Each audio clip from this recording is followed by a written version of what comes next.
Hello and welcome. My name is Jennifer Witten, the Associate Dean and Director of the Weston Career Center in the Olin Business School.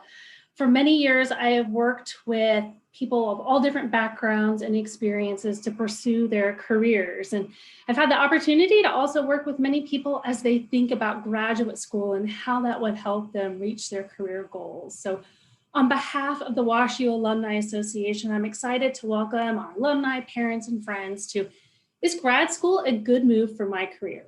Before we begin, I'd like to explain the format for today's session. You will only hear and see me and our presenter, and the webinar will last for about 1 hour. Following the presentation and discussion, we will have time for questions, and we encourage you to participate by asking questions at any time using the Q&A function. Thank you all for those of you that have already submitted questions via your registration. During the Q&A session, we'll try to get to many of those as we can. The webinar is being recorded and will be posted on the Alumni Association YouTube channel following the event. So now it's my pleasure to introduce and welcome Kevin Kiley, who I've also had the opportunity to do other sessions with, so I'm sure you'll enjoy today's session. For more than 10 years, Kevin has successfully coached early and mid-career professionals, career switchers, high potential leaders, physicians, and graduate and undergraduate students. He holds certifications for career and leadership coaching, and his work has spanned leadership, communication, presentation skills, professional presence, team building, and conflict management. He also gives presentations and webinars on these and related topics at many college campuses, for alumni associations and corporate settings and at professional events. Kevin's background includes more than 5 years of leadership experience in corporate talent development and more than 5 years recruiting and evaluating talent for MBA programs at WashU. In these roles, he has as an independent coach and as a hiring manager for over 100 professional positions. He's reviewed thousands of candidate applications, so he will definitely be able to share that expertise with us today. And he's also a national award-winning communicator, has 8 years experience as a professional editor, and is highly leveraged in reviewing client resumes, LinkedIn profiles, cover letters, and other communications. He is a WashU alum, so we're excited to always have our alums engage with other alums. He got his degree in MBA here at WashU and was ranked 12th in his class. He's a professional certified coach from the International Coaching Federation, is also an admissions consultant for graduate applications.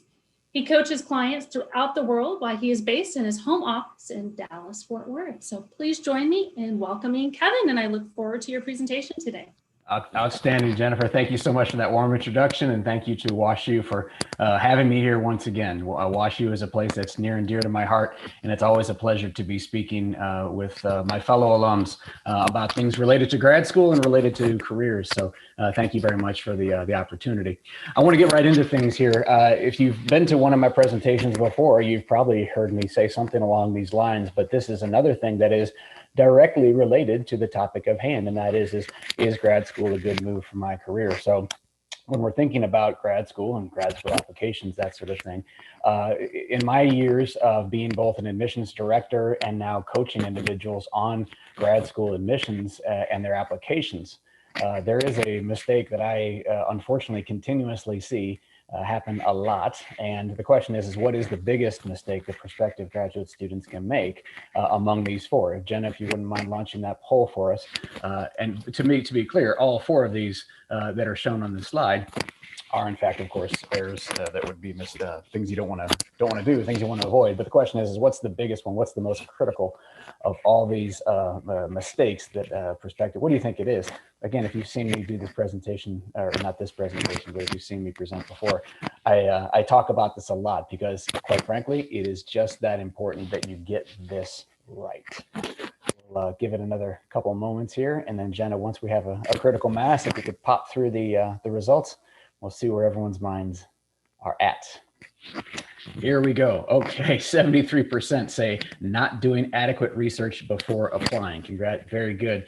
14% said wait until the last minute to complete applications, and therefore making a load of mistakes and sending essays to wrong programs. That is definitely something we would see a lot of in my time at the WashU MBA admissions office. We would get applications in the essays. Someone would tell us all about how they wanted to go to Vanderbilt or to Northwestern or to NYU or something along those lines, which is lovely, except for the fact that we were WashU and didn't really need to know all about their aspirations to go to another program. So, but definitely, it's not doing adequate research before applying. This is an absolutely critical thing if you're going to do graduate school, that you have done that research up front. And in fact, even before you do graduate school, knowing not just, about where you might go to school, what kinds of programs might be appealing to you, but also just the simple thing of why would I be doing this? Why would I need to go to graduate school? How is this going to be a critical part of my career? And why do I need to do this? What is my why? And knowing that upfront as part of your research, absolutely critical. If you don't know your why upfront, it is really, really challenging to make smart decisions all the way through when it comes to deciding if you're going to do grad school and where you might attend. Knowing your why, when you have that in mind, it becomes your North Star through the entire process, and being able to make good, smart decisions through the entire process becomes a lot easier if you know your why. So one of the major takeaways I hope from this whole presentation today is, number one, make sure you do adequate research up front. And number two, make sure that you are clearly aware of your why as you go through this. And speaking of that, let's do another poll here. As you're thinking about grad school now, if you're on the webinar here today, my guess is you're probably at least thinking about it. What would be your main reason for doing that? Are you thinking about qualifying yourself for a new career path you've already chosen, to accelerate within your current career path, or maybe explore different career possibilities within the scope of that program? Maybe it's something else that's not listed here, or finally, I'm not sure. Jen, if you wouldn't mind launching this poll for us. I should point out right away that of these 5 options, at least right now, there are no wrong answers here. Okay, and so it's because different people pursue graduate studies for different reasons. Now, if it's number 5, I'm not sure. Hey, that's no problem. Hey, that's one of the reasons why we're doing this webinar today, to first of all talk about why might you do a graduate degree and if it might fit into your overall career path. So, point being is that there are no wrong answers among this group right here. So we'll give it another minute or another moment or two, and once we have a critical mass, we'll see where people's minds are.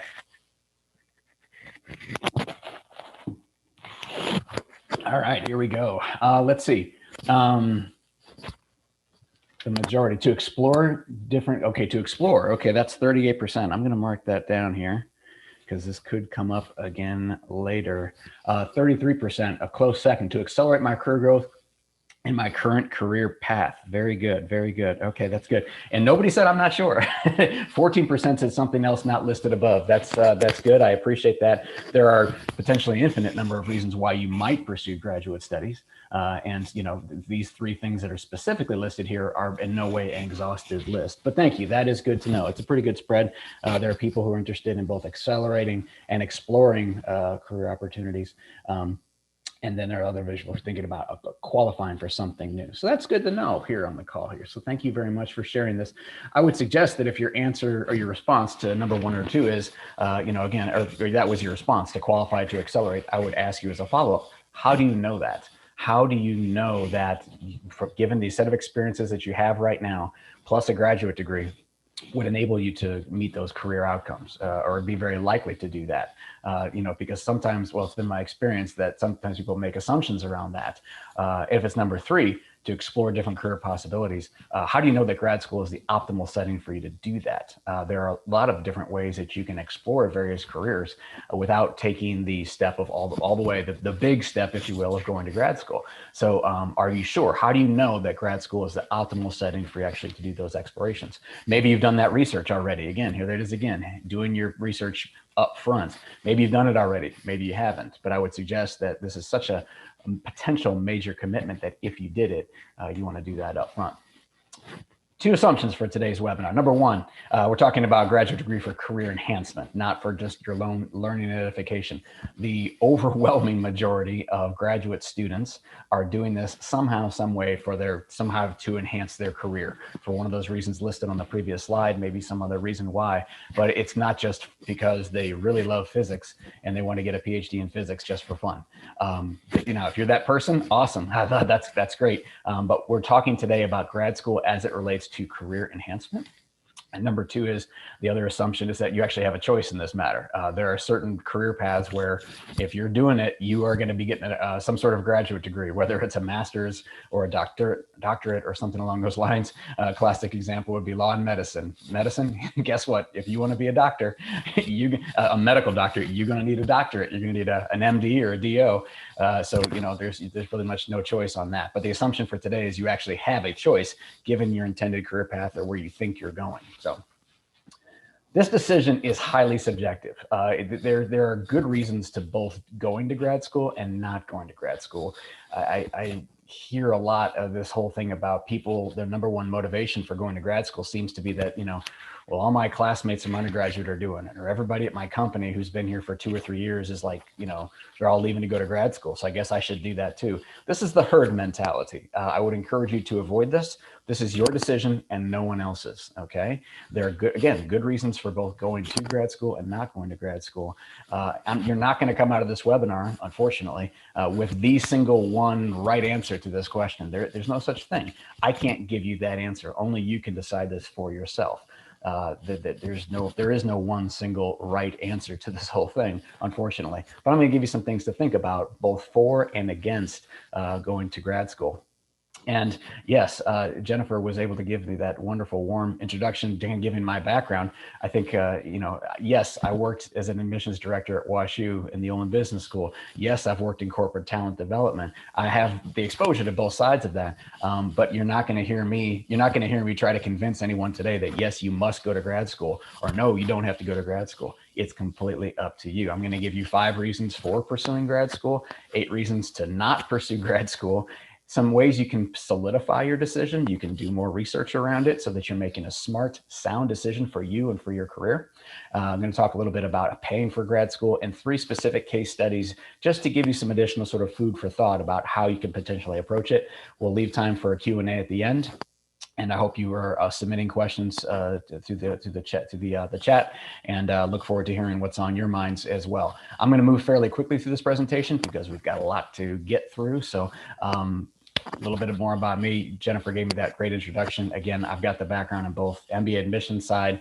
I continue to coach individuals on their grad school admissions and on their applications across all different disciplines, not just MBA, doctorate degrees, law school, master's degrees, in every possible imaginable thing. I've coached people on vet school or on PA school and a lot of other things in between. So all areas of graduate school. It's not just MBA. Again, I also worked in corporate talent development.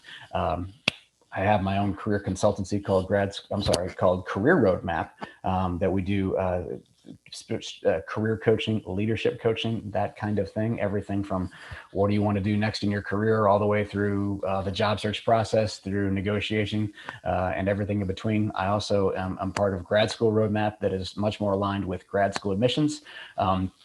The results of that particular endeavor are on the screen there. You can see that 97% of clients have been accepted to top choice schools, meaning they got into at least one of their top choice schools that they applied to.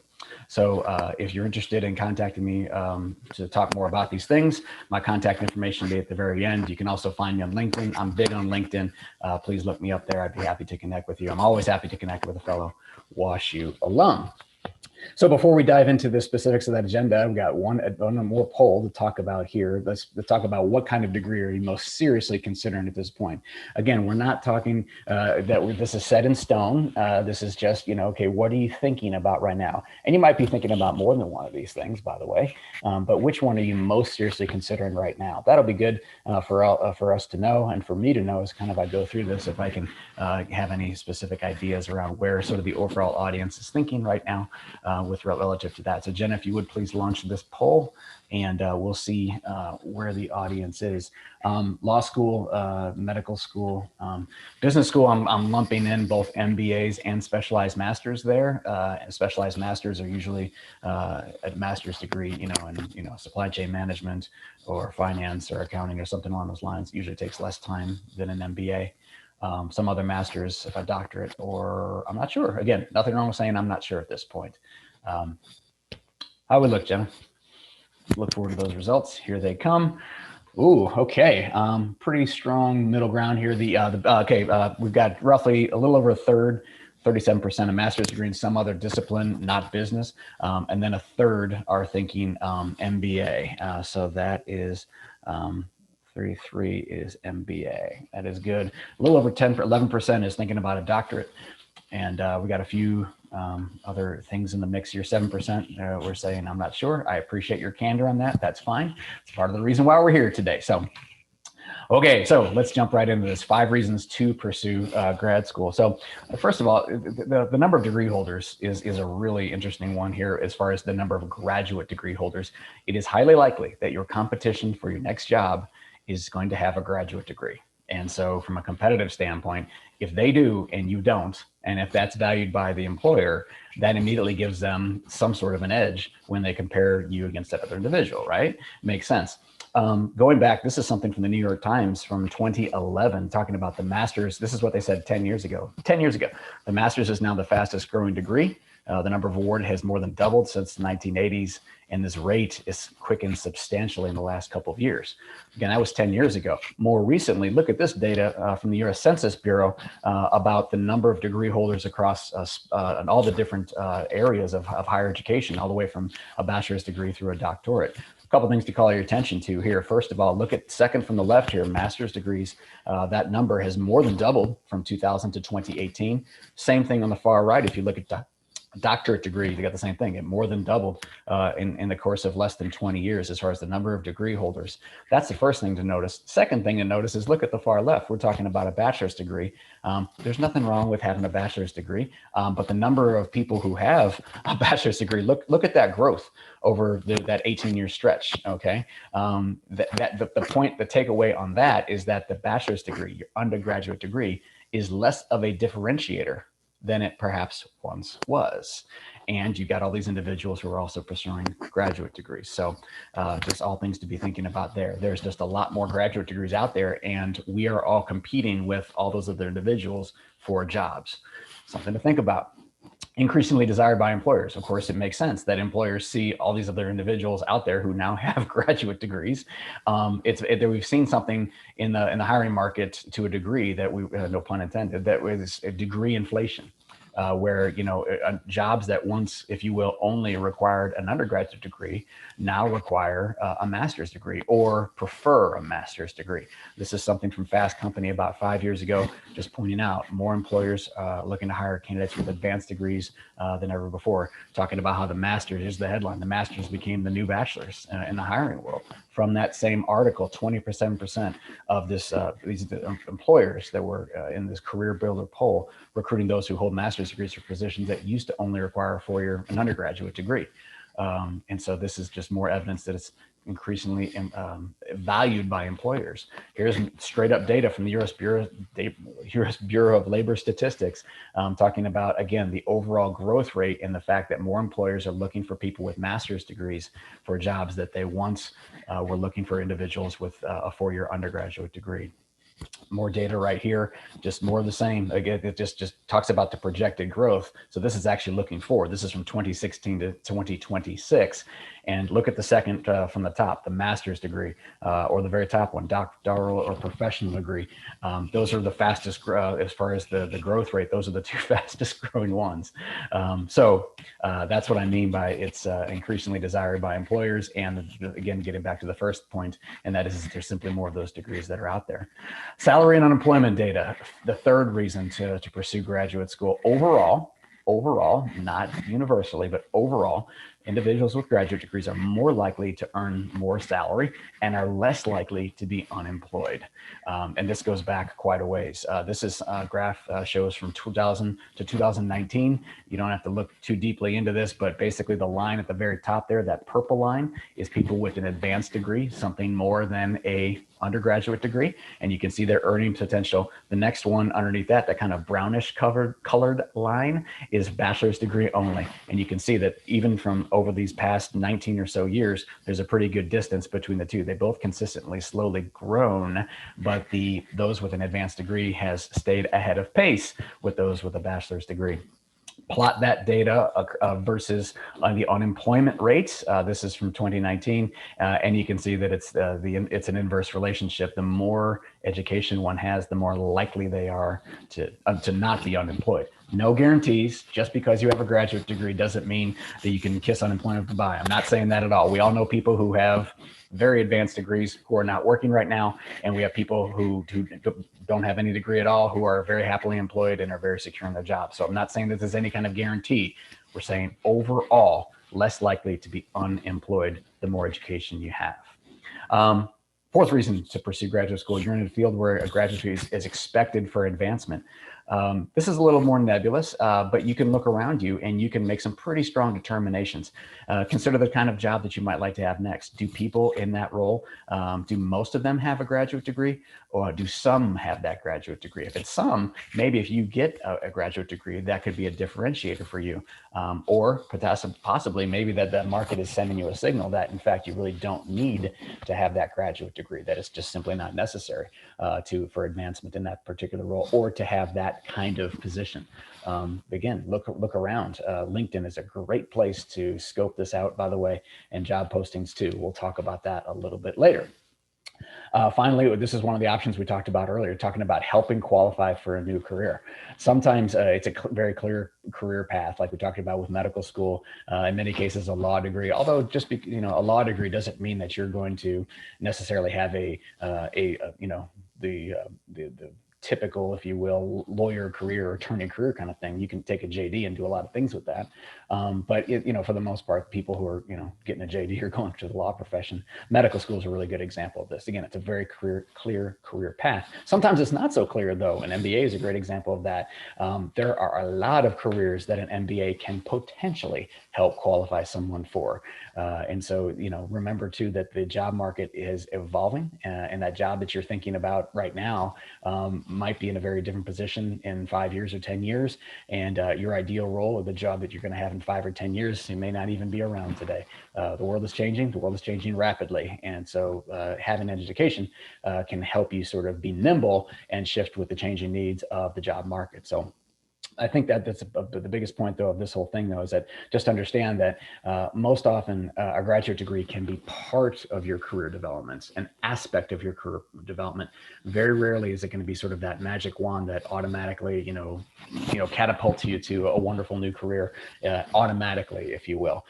It's part of your career development. I would not be counting on it for being that one single thing that is by itself going to give you a wonderful, awesome career. It's part of your career development. So that's 5 reasons to pursue graduate school. And I hope that those have been compelling for you as you're thinking about it. Now, we are going to talk about 8 reasons to not pursue graduate school, but I'm actually going to do a little detour here, and I'm jumping ahead to on the 4th bullet point here. We talk about how you can pay for it in 3 case studies. I'm going to jump to one of those case studies right now. We're going to meet Madison. Here's Madison. And here's her situation. She's applied to grad school. She's going to be funding it via scholarship or loans. She's done her research, and she's going to apply to 7 programs. That's okay. That sounds good. She's going to apply to 7. Well, among those 7, here are her 3 of her choices. Okay. And this is her rank ordered list. Do not please confuse that with rankings, external rankings. This is Madison's done her research, and she has ranked her schools in order of preference. And these are her ones. Her number 7 choice school is a very good, well-respected school with a solid reputation. Her number 4 school is prestigious, strong reputation, broadly considered one of the best. And then her top choice school, her number 1 choice school, super prestigious, unquestionably, universally considered one of the most outstanding schools in her field. So that's just, where that's on her rank order list. She applies and she is admitted to 3, and she's, here's her situation. She gets 2 scholarships at her number 7 choice school. Remember, that was the very good, well-respected school with a solid reputation. She got a full tuition scholarship and a living stipend. She's going to walk in and out of that institution she's going to graduate with no debt. That's how good of that offer was. Now at her number 4 ranked school, she got a half tuition scholarship. She got in there and she will graduate. She's going to have some debt. She'll have $50,000 in debt. But she still got a half tuition scholarship. So she's feeling pretty good about that. Oh, by the way, she also got into her number 1 choice school. Remember, the super prestigious one, super duper, universally recognized, etc. No scholarship there. She will graduate with $150K in debt. And by the way, those numbers, 50,000 in debt, 150 in debt, obviously program specific, school specific or whatever, but that's big picture. That's not that far of a departure from what it could be. But again, it depends on the school. I don't want to scare anyone away. Different people have different stomachs for debt and risk, but just so you know that those numbers are out of thin air, but they're not totally out of thin air. So put yourself in Madison's shoes. Which of these 3 offers would you choose if you were her? You can go to any of these 3, but remember, if you go to number 7, you walk away 100% debt free. You go to number 4, you're going to have 50,000 in debt, or you're going to go to that number 1 choice school that everyone knows and loves and is super prestigious and everything else. But you will graduate with $150,000 in debt on your shoulders. Think about it for a moment. Please use the survey. And once we get a critical mass, Jenna will show us the results. By the way, no wrong answers here. I should always say my polls rarely have a wrong answer. This is subjective. This is up to you. Here we go. Okay.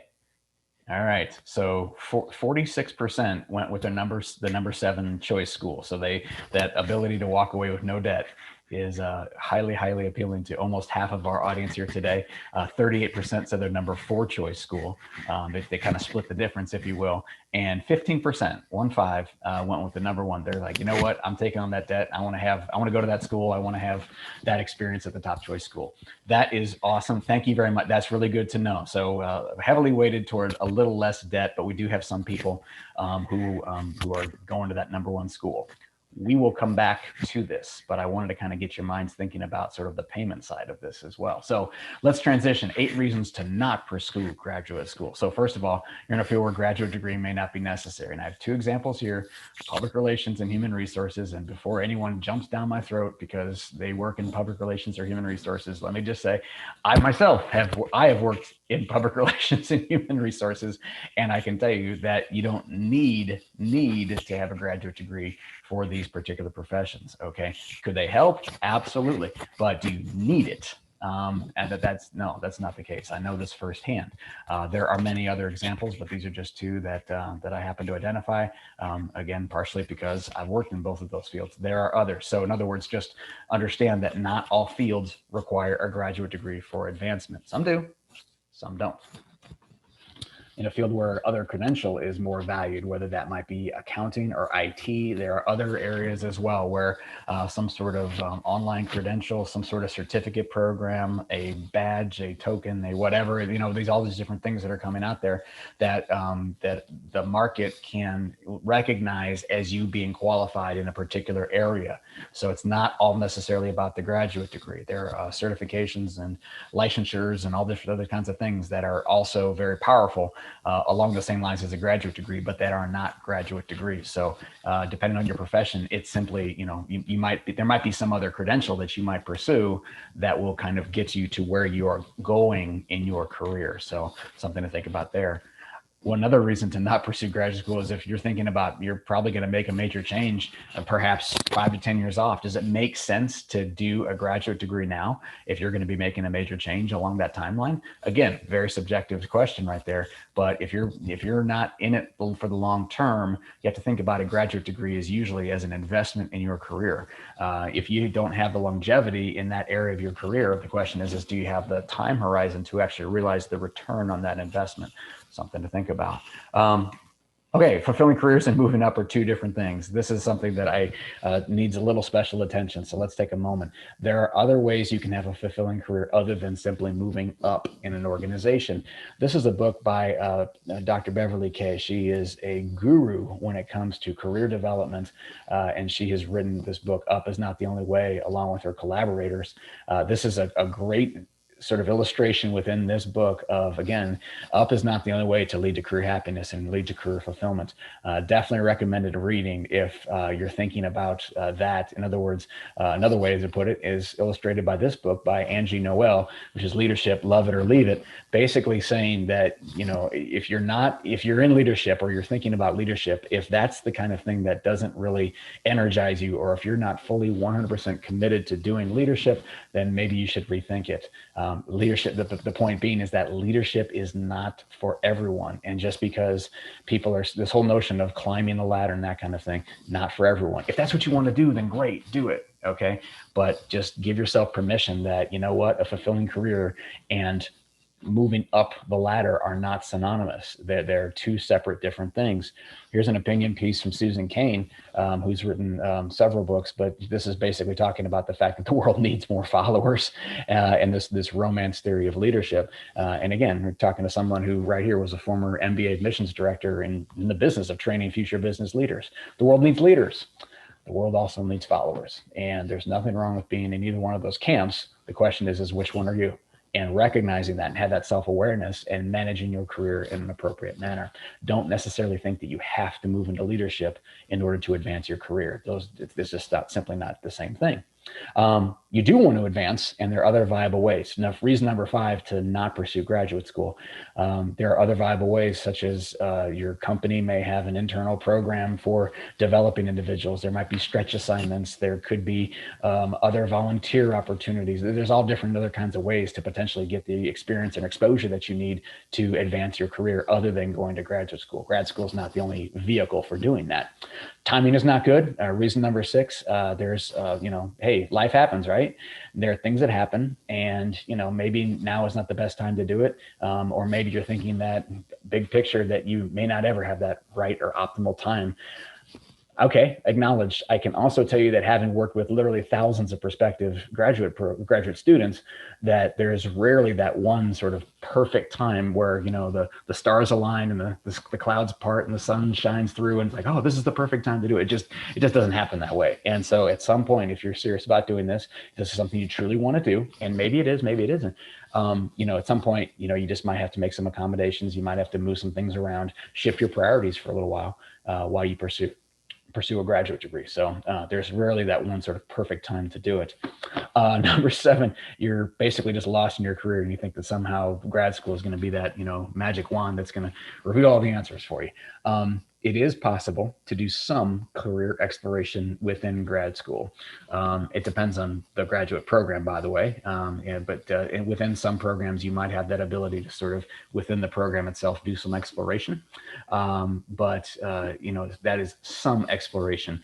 Really bad idea to go in just completely lost, thinking that somehow grad school is going to open your eyes to all these magnificent careers and then also qualify you for those careers as well.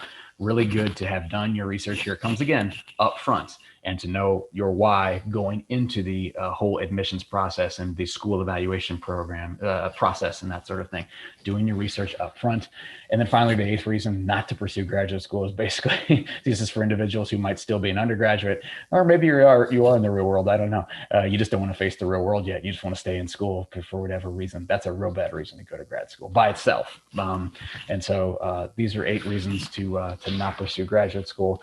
So we've now provided 5 reasons to pursue grad school, 8 reasons to not pursue graduate school. So moving on now to the next item on our agenda, how you can solidify your decision. Let me give you a few ways you can do this, both sort of on your own and then also sort of getting out there a little bit and doing some exploration. So first of all, online resources. If you're not familiar with ONET, the URL is right here. This presentation, by the way, is going to be shared after the presentation. Our friends Jenna and company are going to be sharing this after the presentation. So, but ONET, if you don't not familiar with ONET, get familiar with it. It's a wonderful site for career exploration, and its first cousin is My Next Move, and the URL is right there. Learn How to Become is one of my favorites too. You just simply punch in, a certain profession that you're thinking about considering, or something that you're thinking about pivoting to, and it'll give you a full, any of these sites will give you a full breakdown loaded with things like resources and research and things that back it up, and numbers, data, all the data you could ever possibly want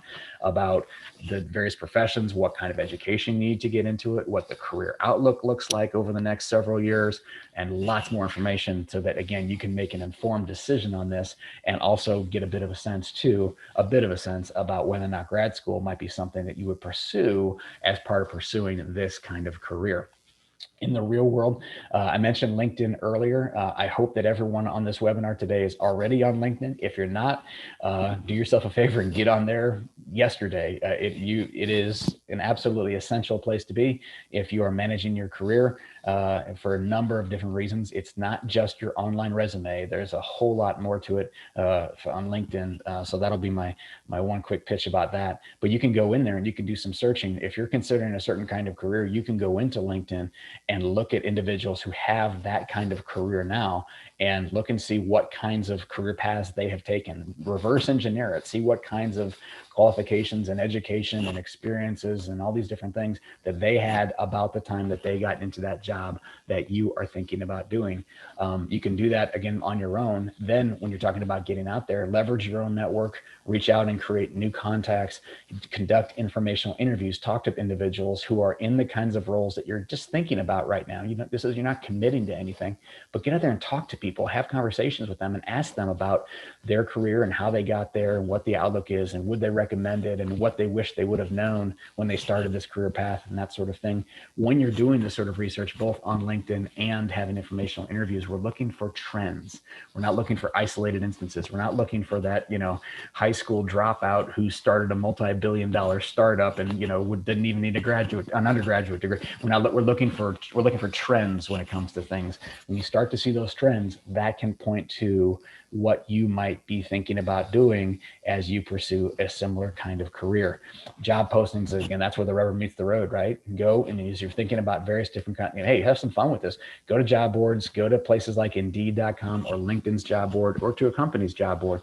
Look and see what kinds of those roles look appealing to you, that fit with your values, your skills, your experiences, your motivated skills, everything else. And also, but look at the requirements, look at the preferred qualifications, those sorts of things. If the ideal job that this is the job you really want, and you keep seeing, again, we're looking for trends. If you keep seeing that they either require or prefer a graduate degree, that's probably a pretty good indication that you're going to need to get one. Or maybe if you're that unique and you don't need one, hey, you can take your chances. But again, if you see that trend where all these, your dream job, you see it over and over again, they really require a graduate degree, pretty good indication that that's what you're going to be doing. So anyway, these are some opportunities for you to learn more and solidify your decision. I'm going to take a moment here to talk about paying for grad school and do a couple quick case studies before we transition to the Q&A. I hope the questions are coming in, and I'm looking forward to hearing what's on your minds and how I can potentially address those things. Here are 6 ways potentially that you could be paying for graduate school: personal savings, mom and dad, or some other sort of family gift. It actually happens a lot these days. Scholarships, fellowships, stipends, or grants, that's the good kind of stuff. That's the free money that you never have to pay back. And usually, not always, but usually that's based on merit. Sometimes it's based on other things, but that's the good stuff. Loans, there are a lot of different loan opportunities that are out there. Work, study, job, a lot of grad students also work on campus as part of their grad school and part of their arrangement. And that helps fund some or all of their graduate studies. And finally, for those individuals, especially doing it on a part-time basis, but not always, but usually it's on a part-time basis, the employer has some sort of tuition reimbursement benefit. Some employers actually have programs where they actually let someone basically do a sabbatical for a year or 2 or 3 or whatever it is, go get that graduate degree with the understanding that they're coming back to that company at the tail end. But those are 6 ways you can potentially pay for graduate school. And this is a very real world consideration.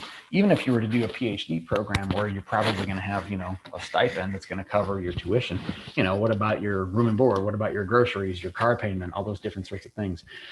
This is part of that research up front, making sure that you have a sense for how you're going to cover this and what your plan is going to be. Understand that, yeah, there's a good chance you might be taking on some debt, but knowing your why and knowing that this is an investment in your career, that should help, I hope, sort of give you calm your nerves a little bit about, okay, hey, I've thought this through. I know why I'm doing this. I know why this makes sense for my career.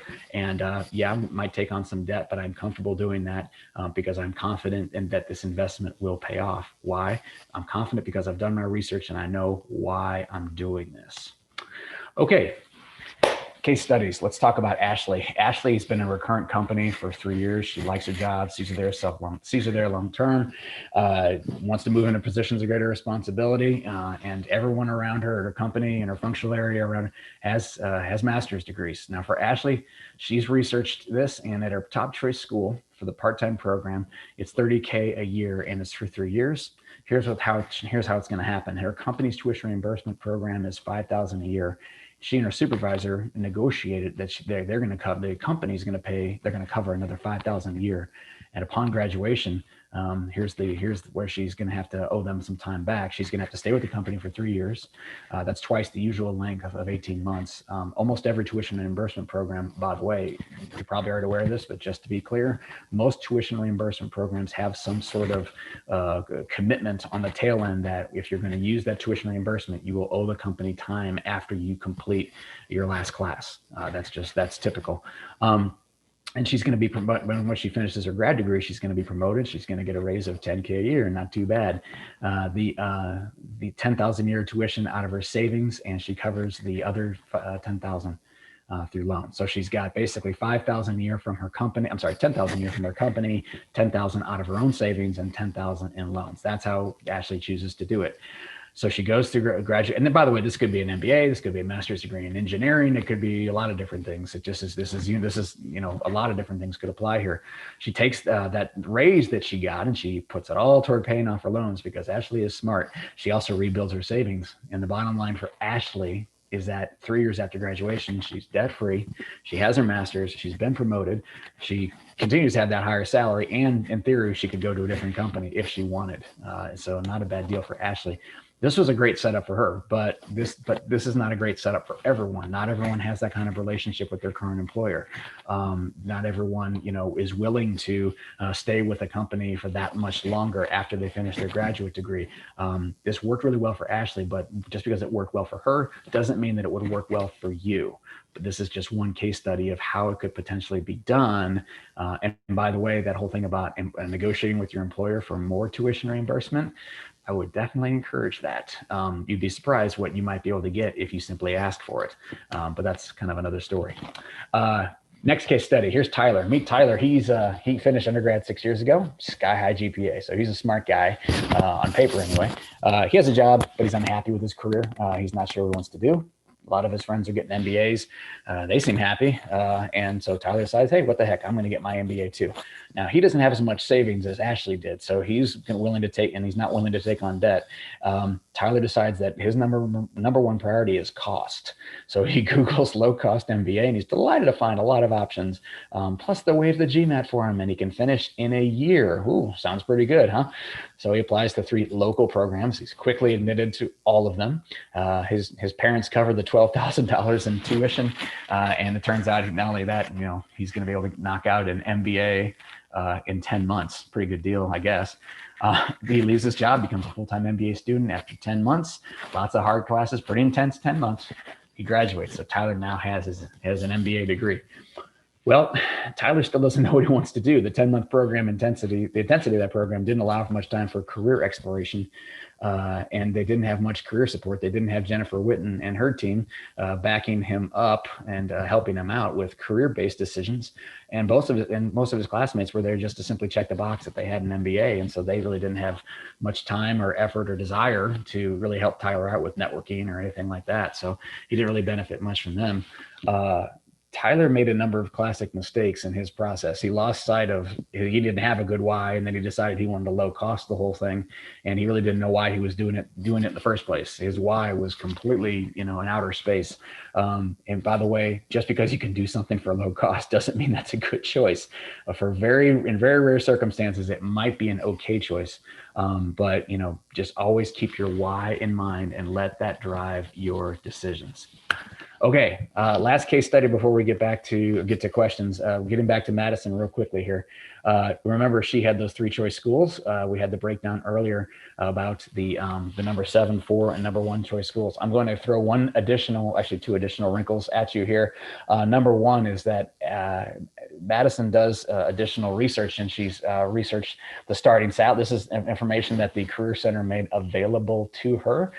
Career centers will do this. And this average starting salaries. Now we're getting into sort of the law school MBA sort of realm here. Again, Madison's example could be for a lot of different things, but let's just go with me here for the sake of this example.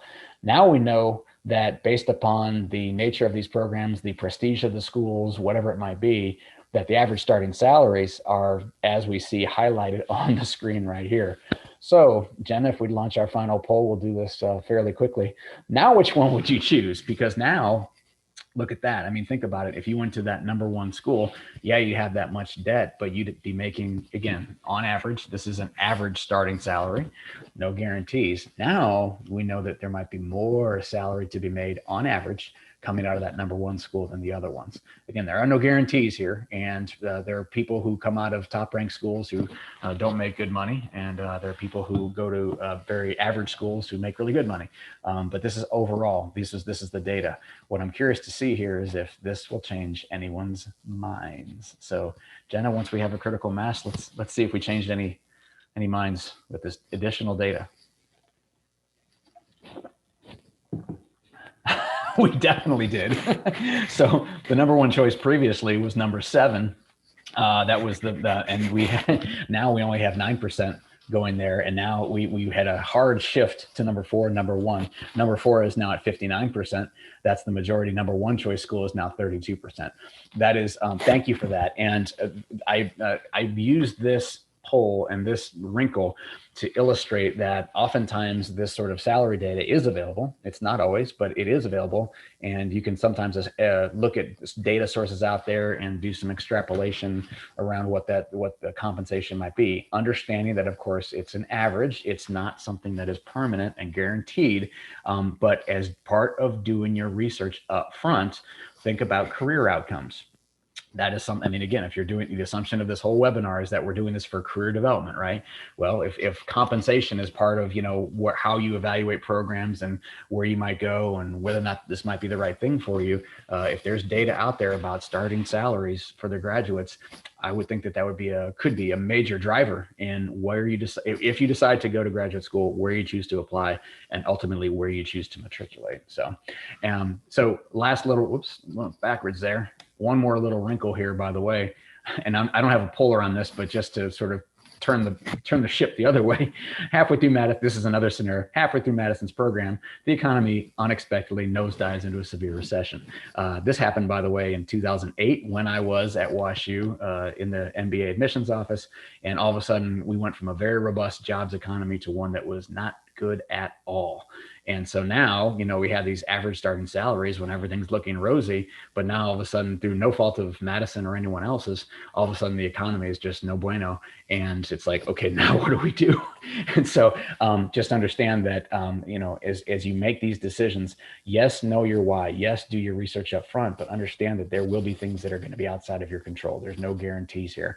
And people have different tolerances for debt and risk. Again, those average starting salaries might look attractive and everything, but in no way are they guarantees because, again, first of all, they're just averages. And second of all, things like the economy, that are completely outside of our control can go up and it can go down just as well.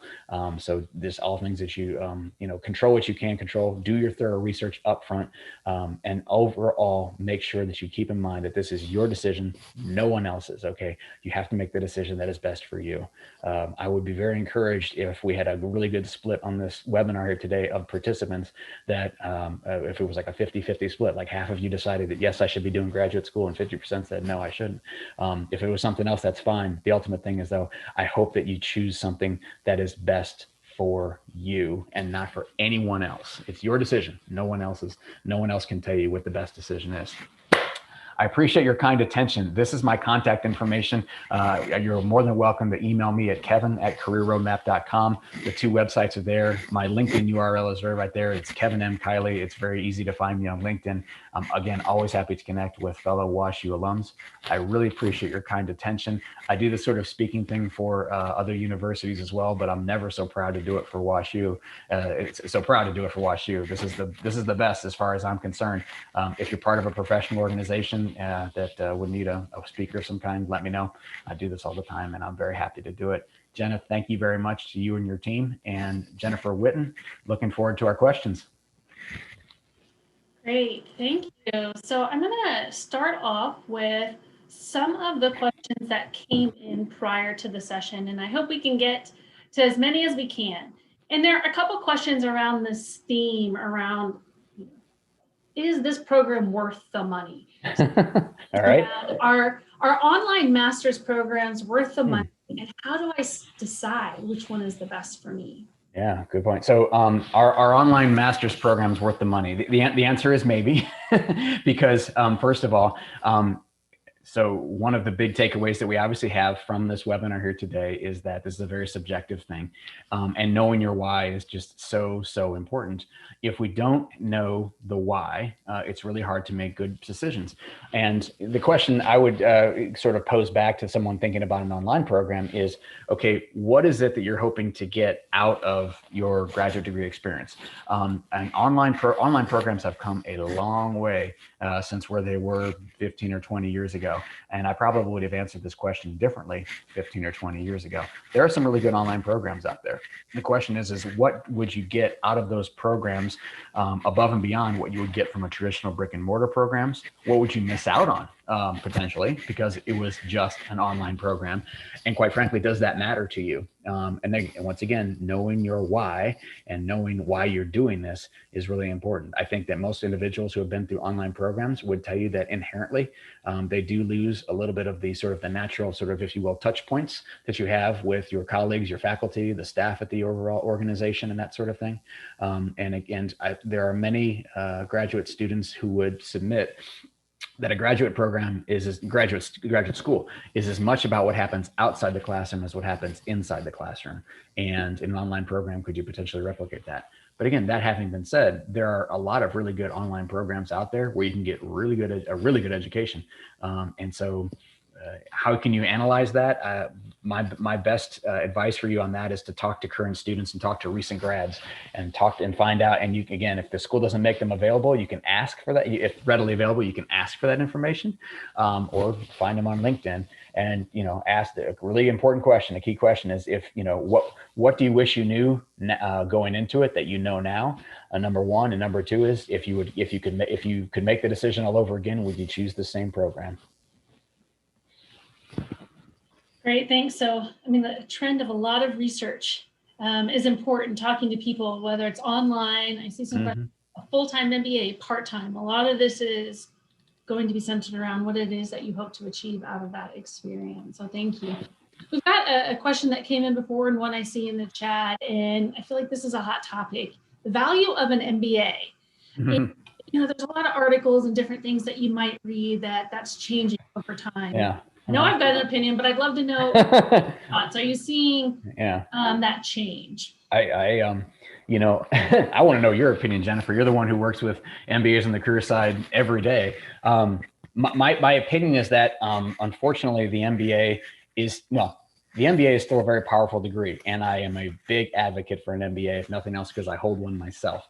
And if grad school is right for someone, and if they're looking for a certain kind of outcome with their career, I would strongly advocate for an MBA. Yes, I do believe that overall in the marketplace, it has become, unfortunately, not saturated, but there are so many MBAs out there right now from so many different kinds of programs that having an MBA in 2021 is not the same thing as having an MBA 20 years ago, namely because of unaccredited programs. I like to, my slang for that is the drive-through MBA program, where you can, as the example we saw today, get an MBA in 10 months, which I think is, personal opinion here, I think is ridiculous. But so in other words, not all MBAs are created equal. I do think that on the employment side of things, the employer side of things, that they recognize this, that not all MBAs are created equal. And so having a graduate degree, whether that's a master's in social work or engineering, an MD or an MBA from a strong brand name institution like WashU, still definitely carries a lot of weight on the employment side of things. That said, Jennifer, I'd love to know what you think. Yeah, good thoughts. I mean, I actually have a similar thought in, it's interesting, and I've been doing this for a long time. I do feel like employers still very much value the MBA, but are going to want to understand the experiences that you've had in your MBA. How did you gain that? What kind of coursework did you take? And I would also say you're seeing MBA programs now add more content, let's see, in data and analytics, leadership. So make sure the MBA program is relevant and it speaks to the current trends in the marketplace. I mean, I think we're really fortunate. We do still see a desire to hire. No doubt. That's a positive. I would say that and we're seeing increasing salaries also.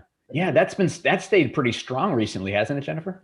Yes, it has. So it's really great. There you go. There's proofs in the pudding right there. Yeah, no, great questions. And so this one is really centered around PhDs, right? So somebody says, after raising 4 daughters, which is and my master's is outdated, what factors should you consider when contemplating a PhD?